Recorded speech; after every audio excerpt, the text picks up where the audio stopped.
One observation I have is that I think that you did absolutely right is your network, and you've come from like what I might say might sound a little absurd, but us Jews, we like to move in herds. Seriously, like what we do is we move in crowds, and Yeah, especially through that's the true. financial markets, like Jews typically they Don't like give to our do. position away. I'm not letting the enemy know anything, but I'm saying like generally this is No, a true it's thing, funny. and sometimes like you aren't a contrarian about that shit.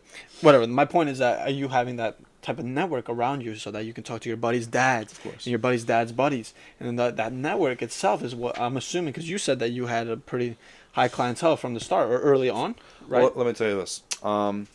I don't believe that that happened because of me in the beginning.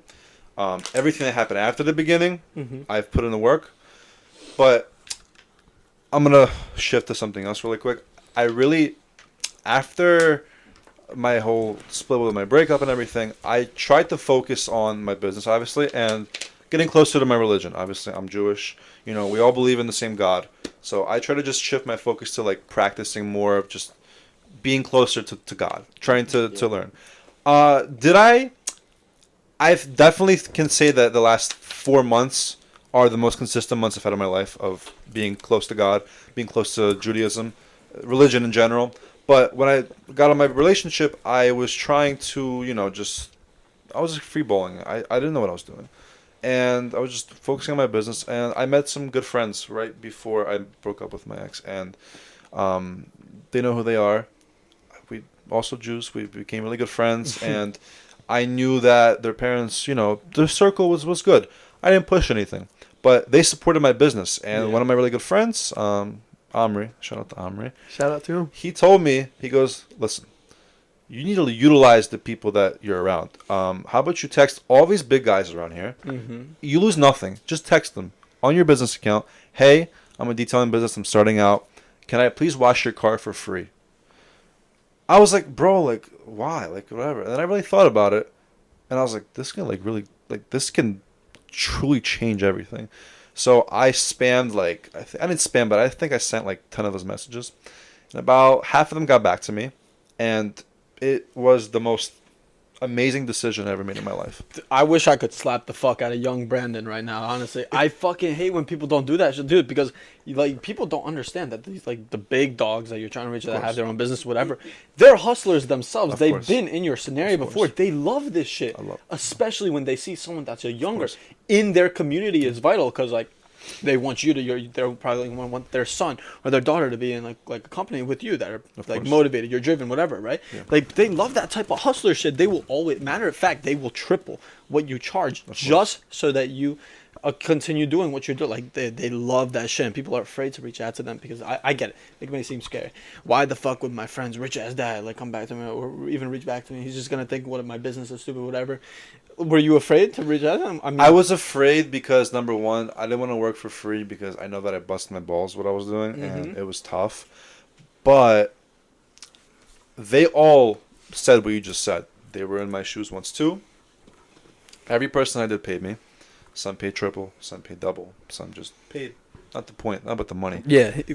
I had one catch with all those people. I said, you don't have to pay me. Just, I'm going to post something, repost it, leave me a nice review, tell people about me, give people my card. That was the best decision I ever made in my life because I can truly say about 75% of my clientele is word of mouth. Yeah. You know, so- especially when you're in a small community, like we're in Philadelphia, okay? We have, like a lot of us are Jews, we speak Russian, whatever, foreign background. A lot of foreign people stay in like a very small community. And we all have like our set list of people that we like. There might be this one doctor that everyone goes to, or this one law firm we all go to, true. or this one real estate agent. In the Jewish community, for example, we all know like a certain guy, and it's like that's my goal. I want to be the guy that's known as like the one detailing shop or the one detailing just whatever it may be. So it's like it's so easy to grow in a community when when you do a good job. You charge the right prices. You know how to sell. When you know how to truly sell and keep a customer, because I wish I knew this earlier, how to keep a customer, I was just like, okay, I'm going to wash your car. I'm done with you. Let's move on. But the catch is you want to get them to come back. You know, you want to leave the car dirty. No, I'm playing. You want to clean the car well, but you want to throw them value. You want to throw value in their face. Yeah. Hey, you know, you just paid, for example, $250 for a detail. Well, let me come back to you every month. I'll give you the same exact service for like $130, $140, but the car needs to be like relatively maintained condition. You know, if you're gonna come back to me with a complete trash car in 1 month, like I'm gonna upcharge you. You know, it's just how business works. But once again, when you keep people to come back and you stay in their face, because people forget, people are not gonna remember I need a car washed. But when you stay in their face and you do a good job, one community will follow you. And I saw this one video by the Airbnb CEO. He said you'd rather have 100 people love you than 1,000 people like you, something like that. Because when 100 people love you and believe in your brand, your business, what you do, they will tell 10,000 people. Because when you have 100 people love you, you have 100 loyal customers. Like, for example, hypothetically, you have 100 maintenance cars that come to you every single month. That is guaranteed work. Can you imagine how many people that they boast your business to? The 1,000 people that like you, oh yeah, he's good, but there's also this guy, he charges less, you know. But the 100 that love you will stay loyal to you. Yeah. Like, I know my customers, I know which ones will not go to anybody else. I know who might try someone else, but I know who's loyal. I know who will not leave me ever. That's fucking literally perfectly said. Yeah. What is it that Josh always says? It's not about what you know, it's about who you know.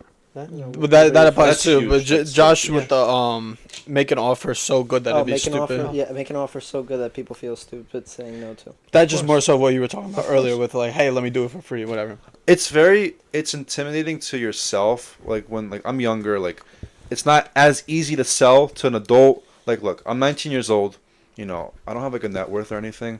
I'm doing cars for people that have million, 2, 5, 10, 15, 20 million. You know, like, it's intimidating to sell it to somebody, but when you throw value at someone's face and you go overboard and you do like more than you should, like, you know, the little things matter. Like, little things you can leave in the car, little things that you can make the customer feel special, make them feel like, wow, like, this person really cares. This person, like, you know, wants to make me feel like I'm getting treated. Like, for example, my business, I would say it's a luxury good. People don't need detailing. They can go to the car wash, you know? Like, God forbid, if a recession occurs or something bad, that's one of the first things people will unfortunately cut out.